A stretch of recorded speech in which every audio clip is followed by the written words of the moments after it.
I wake up in the morning and I lay my head to rest. I am blessed. I am blessed. I am blessed. I am blessed.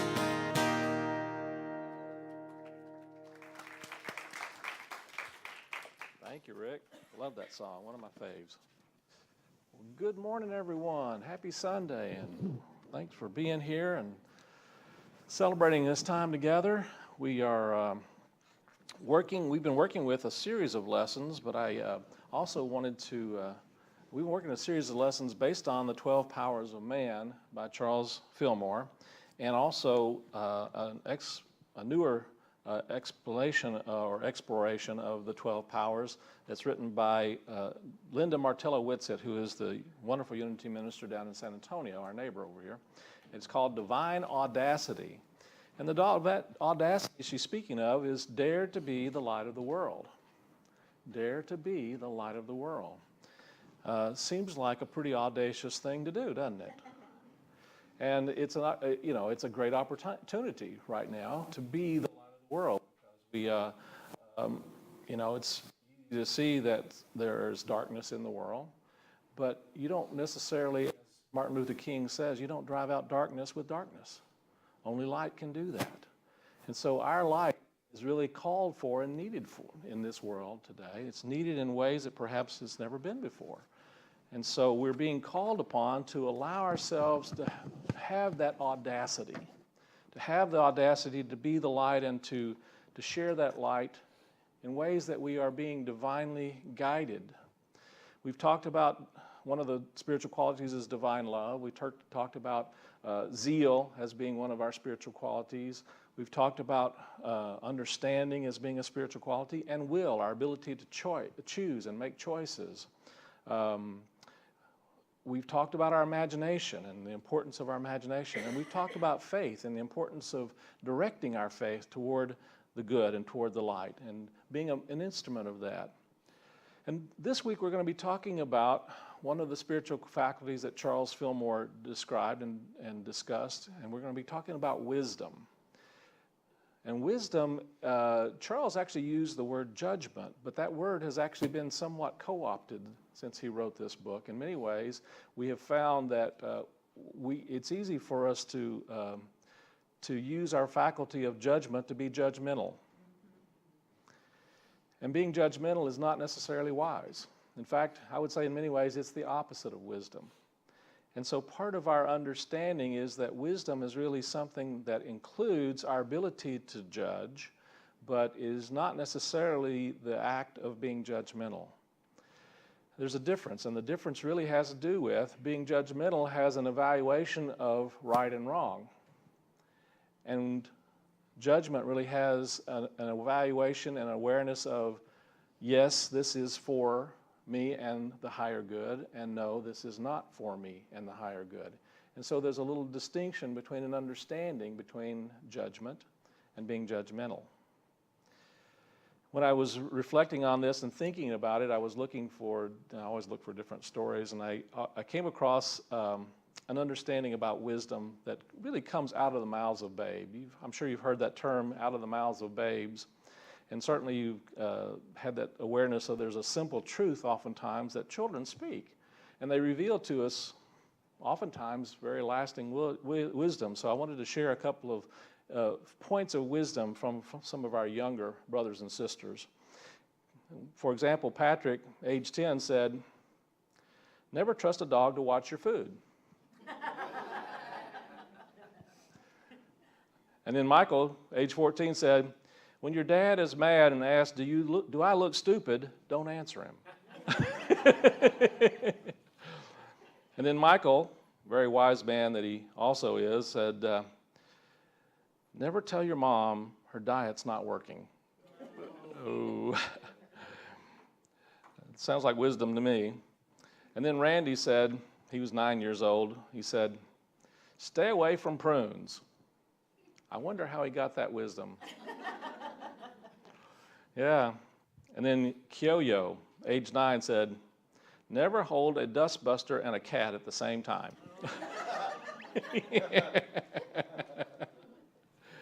And Naomi, age 15, said, if you want a kitten, start by asking for a horse. And Lauren, age 9, said, felt markers are not good to use as lipstick. And a couple more. Joel, 10 years old, said, don't pick on your sister when she's holding a baseball bat. Good plan. And then Eileen, age 8, never tried to baptize a cat. Probably some great wisdom there. In Proverbs chapter 4, verse 5 through 8, it says, get wisdom, get insight. Do not forget nor turn away from the words of my mouth. Do not forsake her, and she will keep you. Love her, and she will guard you. The beginning of wisdom is this: get wisdom, and whatever else you get insight. Prize her highly, and she will exalt you. She will honor you if you embrace her. In all things, get wisdom. When I was reflecting on and meditating on the lesson for this week, one of the things I heard, and I was kind of being aware that we're going to be having our Thanksgiving potluck today, and that we're having Thanksgiving coming up this week. And Thanksgiving is one of my favorite holidays, just because of the energy of gratitude of it. And one of the things that came to me, my little inner voice said, there really is no wisdom without gratitude. And there really is no gratitude without wisdom. They really are mutually complementary, if you think about it, because as we tune into the energy of gratitude, we find that our awareness expands and opens to a greater wisdom. And as we tune into a greater wisdom, we begin to recognize and see all the amazing things that we have to be grateful for. And I just thought, what a great marriage of understanding between gratitude and wisdom. In John chapter 7, verse 24, it says, do not judge by appearances, but judge with right judgment. And I really think that that's what wisdom truly is. It's learning to judge with a right judgment. It's being able to see beyond the appearances and being able to see that there is a truth underlying all of the circumstances and situations in our lives. And when we really tune into that, we find that we are being guided and directed in ways that are not necessarily on a human level, but on a higher level of understanding, a higher level of awareness, a higher level of consciousness, you might say. And it's something that we can develop and we can develop and practice, and it is something that I personally would like to develop more of. I think that most of us would. And we can really tune into an understanding of wisdom and be able to listen to a higher voice, a higher awareness, a higher knowing of the highest good or the truth in any particular circumstance or situation. In the book Divine Audacity, Linda says wisdom, like our other spiritual abilities, it's inborn. Wisdom expresses as a conscious level functioning compared to instinct, which is not volitional but based on biological intelligence. She goes on to say wisdom is often compared to knowledge. Knowledge, however, is our recall of information accumulated and stored in our brains. Knowledge is based on experience as well as study. It relies upon our capacity to sift through stored information in ways that form connections and reach conclusions. And wisdom, she says, is applied knowledge, our decision-making capacity, our mental evaluation, spiritual discernment, and moment-by-moment intuition. And so we're going to talk about those different aspects of this idea that we call wisdom: judgment and discernment and intuition. And one of the things that I found really valuable in trying to gain wisdom myself, I'm not saying that I necessarily am wise, but I know that not only I, but all of us have wisdom. We have the capacity to tuning into a higher understanding, a higher awareness, a higher knowing of the truth that resides within the very essence of our being. And part of our spiritual unfolding is allowing ourselves to practice being in that energy and awareness of knowing that there is something working through us that can and will guide us in a way that is higher than our intellect, higher than our accumulated knowledge. But the Course in Miracles talks about the difference and the distinction between knowledge and knowing. And I feel that wisdom really comes from an awareness of coming together both with knowledge and with knowing.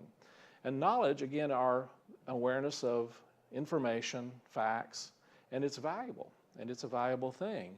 And yet, it is not necessarily wisdom. You can have a lot of knowledge and really not know how to utilize that in ways that directs you toward a greater experience of well-being, toward a greater experience of the divine. There's a lot of us, one of my dad's favorite phrases was educated idiots. There are a lot of educated idiots in the world that know a lot, but are not very wise. And there are a lot of people who actually are very wise and don't really have much education. And it's valuable to recognize that there's a difference between knowledge and knowing. And knowing is really something more from an inner awareness, from an inner experience. It is an awareness of listening to the higher mind. There's really only one mind, and we're all part of that. Charles Fillmore, this is one of his primary teachings, and it's really part of the teachings of Carl Jung as well. We are a part of a greater mind. We are part of a greater intelligence. We are connected to, and that greater intelligence is always available to us, and there's an awareness in the greater intelligence that is far beyond our limited perception and perspective of life, of what's going on, of ourselves, of our circumstances. And so wisdom is really allowing ourselves to tune into this and being willing to let go of our particular perception, our particular perspective on life, so that we can have a greater perception and a greater perspective on life. One of the greatest examples, I think, is the awareness of and the idea and the story of the 6 blind men and the elephant. You and I have a particular way of looking at and seeing life and seeing the world. And it comes through our experiences. It comes from our accumulated experiences and accumulated knowledge. And yet, there's a greater awareness and vision. The 6 blind men and the elephant is very simple, and I'm sure you've heard it before. 6 blind men have been asked to describe an elephant. And so the first one goes up to the elephant and touches the side of the elephant, and he says, well, it's very obvious that an elephant is like a wall. You know, it's very solid, it's, you know, and as far as I reach, there's a wall there. So obviously, an elephant is like a wall. And the second one went up to it and touched the trunk of the elephant and said, no, an elephant is like a snake. It's obvious it's like a snake. And then another one went up and touched the ear of the elephant and said, no, an elephant is like a leaf. No. One went up to it and touched the tail of the elephant. No, an elephant is like a vine. It's more like a vine. And one touched the leg of the elephant and said, no, an elephant is like a tree trunk. Well, you get the idea that every one of them was describing the elephant from their perception and their perspective. This is how we oftentimes try to discern and judge the world. This is often how we try to discern and judge life, each other, because we have a particular perception and perspective on things, and we think that our perception and perspective is the truth. And part of our spiritual unfolding is to be open to asking the question, truly, what is the highest truth that I know? What is the highest truth that I know? What is the more inclusive truth? What is the truth that really helps me to see a larger picture of myself, of life, of situations, of circumstances? This is really, I think, an unfolding of wisdom from within us. When we really allow ourselves to let go of our own limited sense of knowledge, the small truth with a small t, and are allowing ourselves to allow the one heart and mind to reflect through us and to reveal to us a higher awareness, a higher truth. In Judeo-Christian traditions, wisdom is such importance that it has been personified. The Hebrew word for wisdom is Hokmah. It's actually pronounced more like Chokmah, related to a feminine term through Hebrew wisdom literature. Say to wisdom, you are my sister. This is in Proverbs chapter 7, verse 4. For wisdom is better than jewels, and all that you may desire cannot compare with her. For wisdom is better than jewels. And in Greek, Sophia is the personification of wisdom. Gnostics portrayed Sophia as the energy of spiritual intuition, a partner with the creative principle in bringing the world into form. And so when we think about wisdom, it has more of a feminine quality to it. And what that really describes metaphysically is something that really comes more from the heart.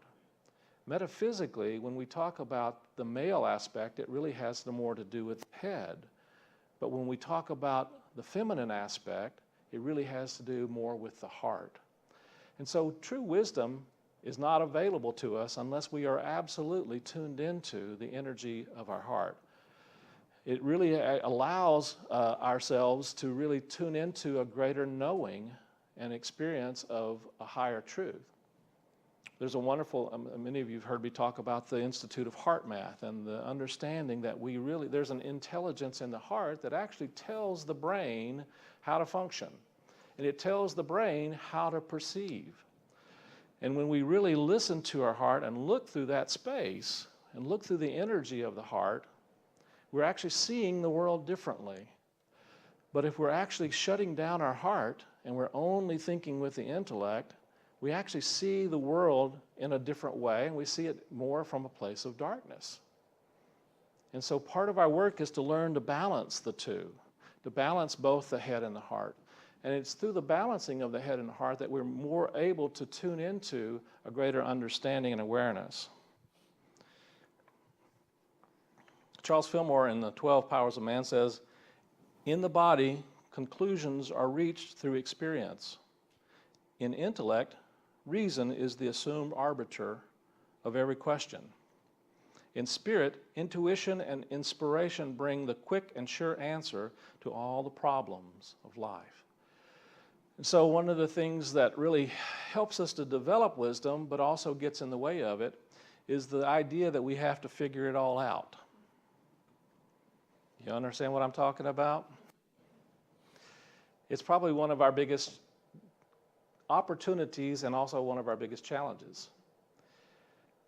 We put the intellect in charge and say, I've got to figure it out, and nothing can be resolved or no problem can be solved unless I intellectually know how to do it, unless I figure out the answer. And I'm going to suggest to you that's probably the height of egotism. It is your ego speaking to you. I want you to understand that. When we have to figure it out, then we're actually not listening to the higher wisdom. We're listening to the smaller mind. And we're listening to that part of ourselves that really thinks it's supposed to be in charge, wants to be in charge, does everything possible to be in charge, but ultimately is not in charge. You understand what I'm saying? I think we all have an understanding that we have a part of our mind that really thinks it's supposed to figure it out.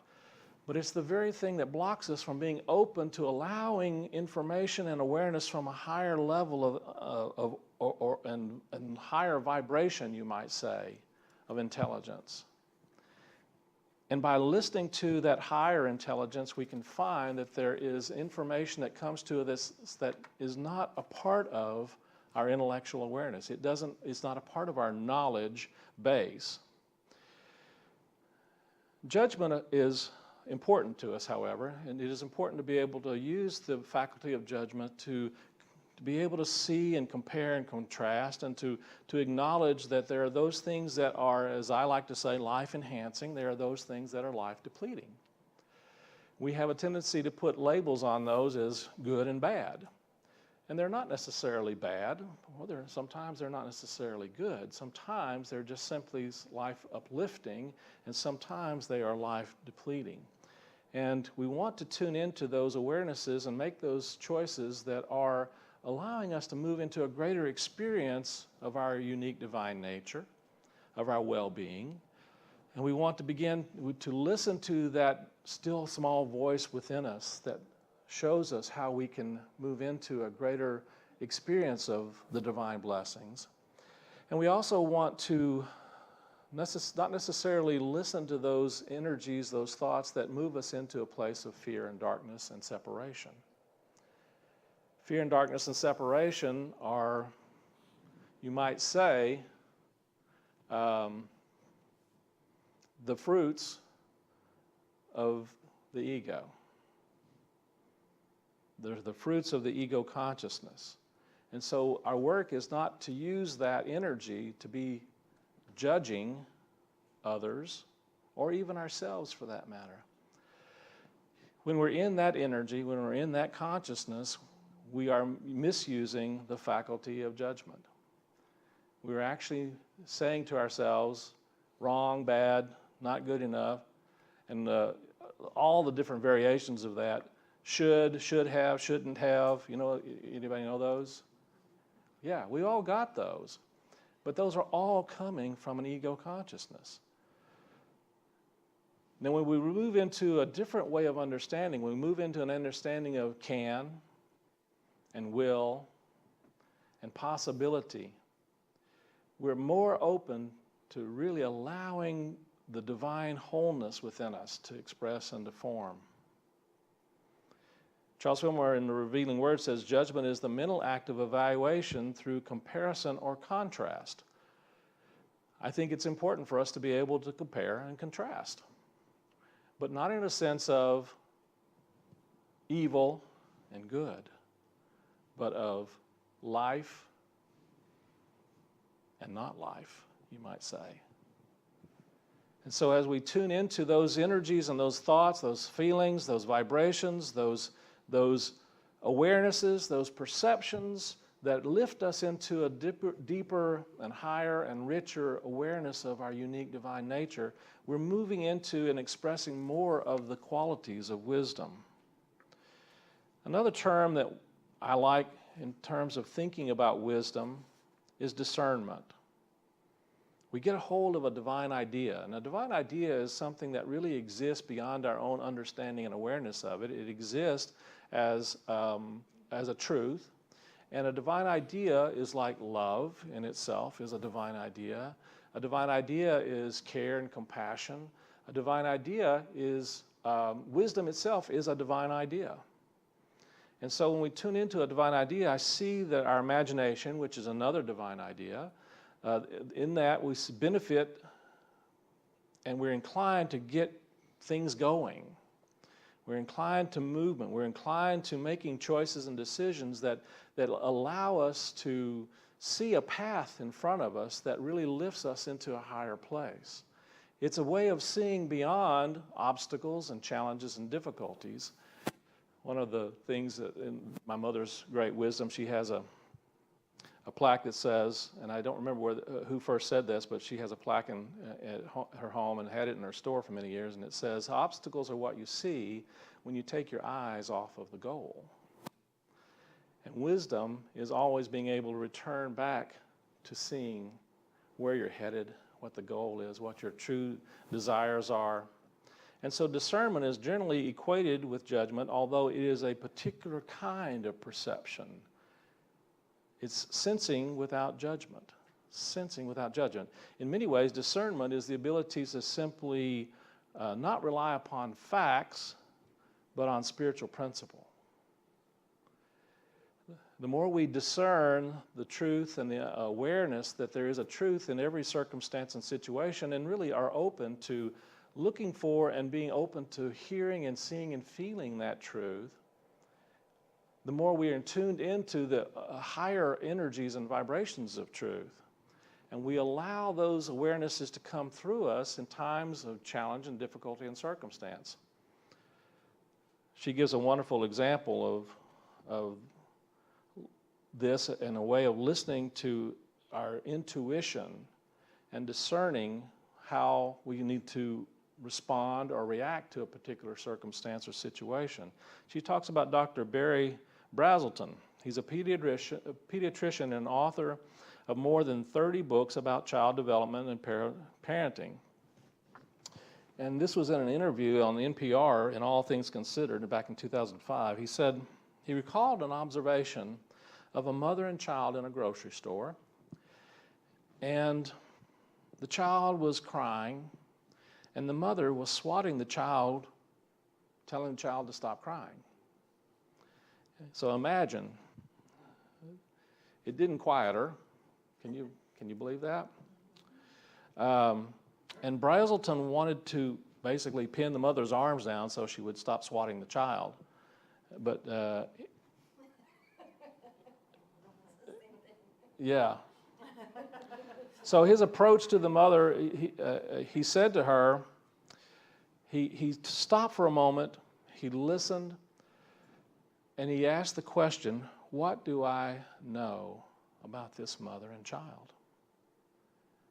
I want to say that question again because I think it's a very powerful question. What do I know about this mother and child? Now, not what can I analyze and figure out, and what can I judge about this mother and child? You hear the difference?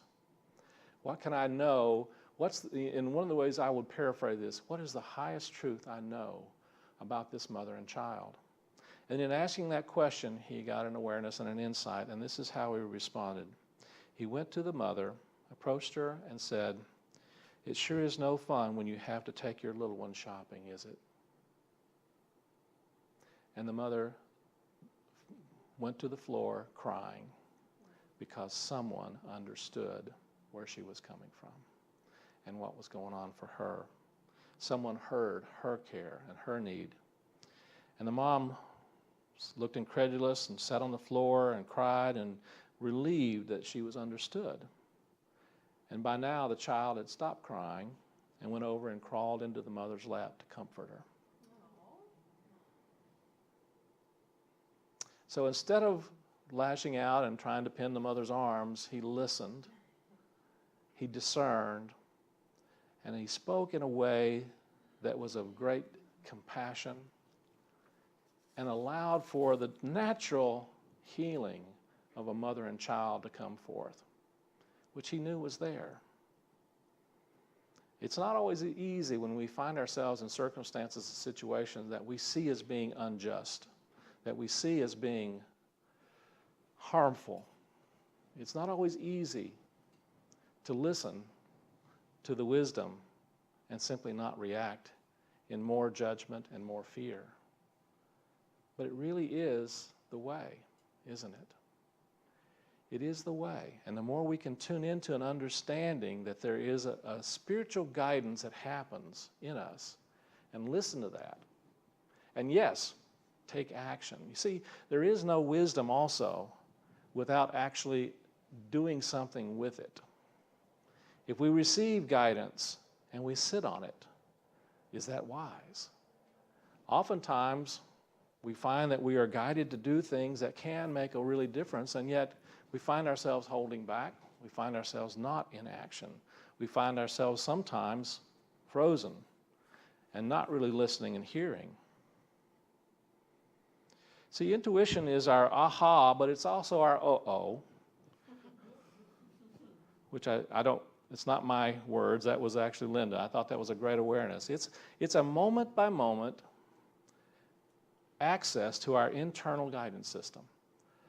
And listening in that way as we practice right judgment, evaluation and discernment, and we activate that inner knowing of the still small voice.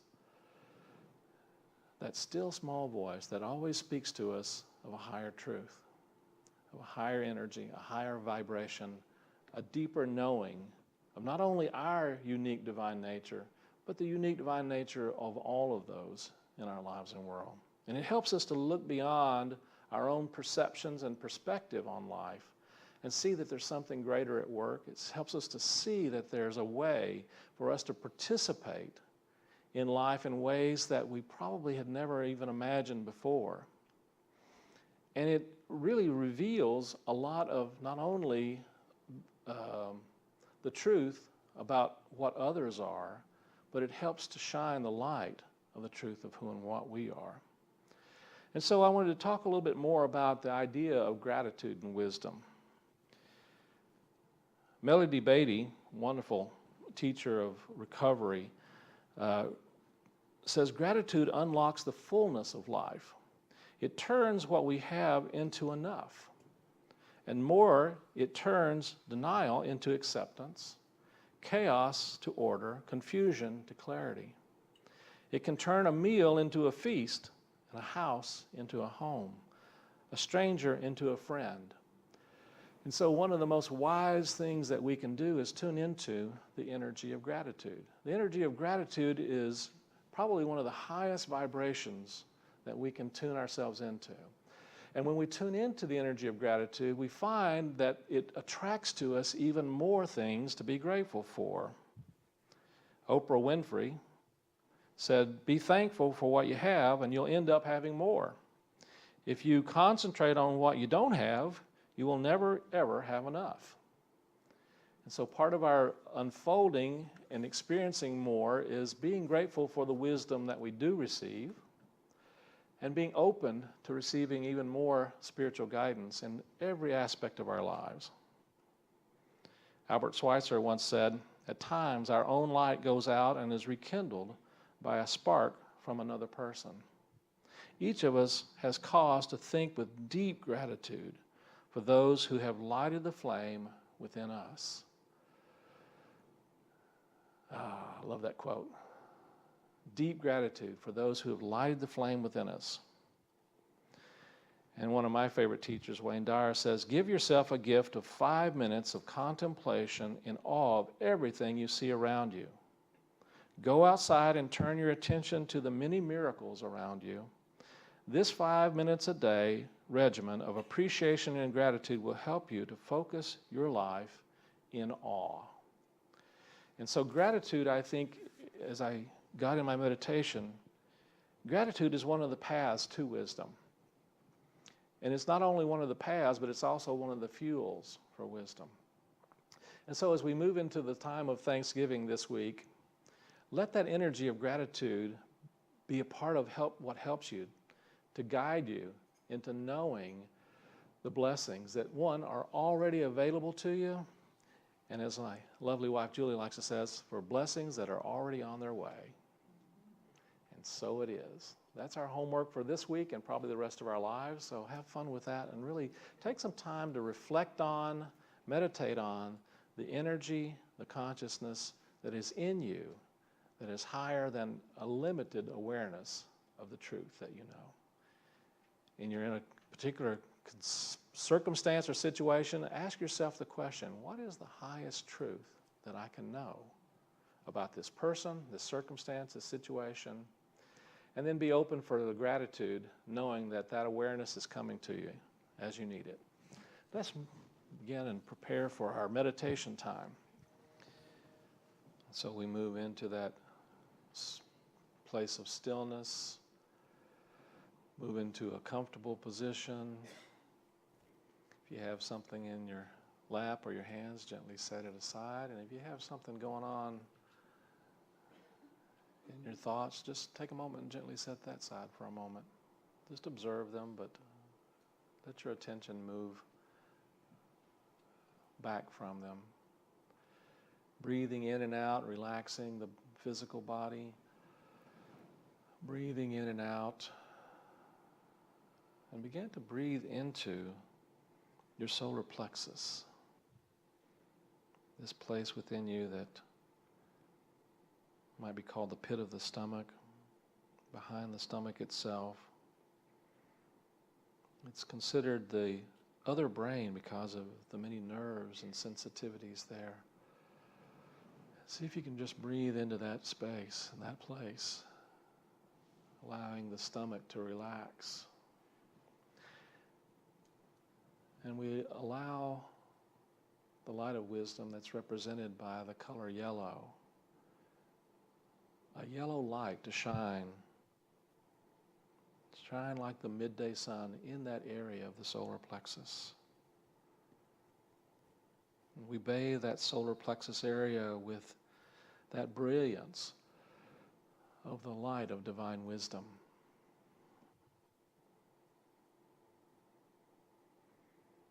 And when we tune into this awareness, this wisdom, we know we never need to worry about knowing or doing the right thing. Breathing into that space, hearing more from that divine wisdom. We look beyond appearances and we allow the truth to be revealed, a knowing to unfold. Allowing that wisdom to unfold. I don't rush to conclusions or judgments.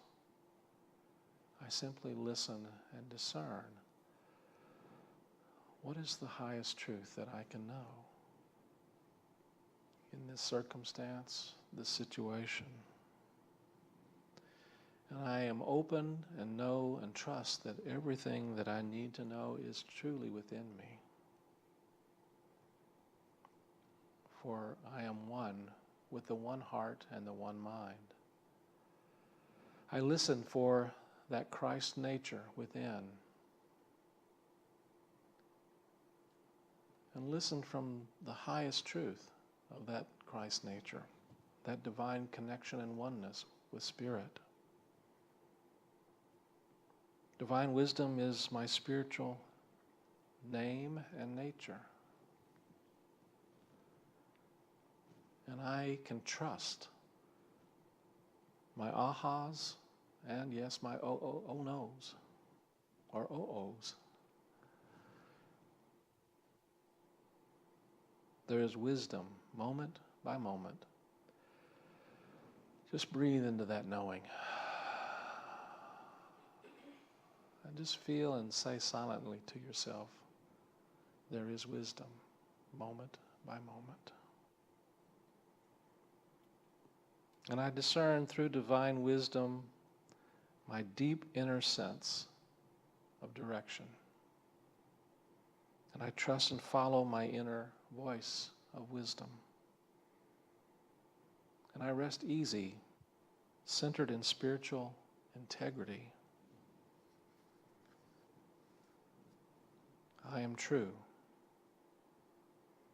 And I activate the power of wisdom in my body, mind, and spirit. And I affirm and I assert wisdom to live in a heavenly state of harmony and peace, of light, of truth, of well-being. Turning my awareness and my attention away from fears and worries and doubts, and listening and tuning into the divine wisdom that blesses me and all others. Breathing in to that solar plexus. I relax this area and allow a trust, a faith, a knowing that I am the divine power of wisdom. And I listen and know that all is well. We spread that yellow light of wisdom throughout the body and allow it to penetrate and radiate out into the world like sunlight streaming throughout the whole earth.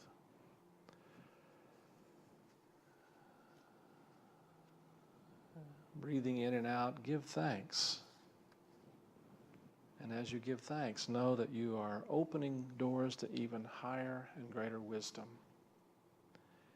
And as you open the doors to higher and greater wisdom, you're being drawn to even more to be grateful for.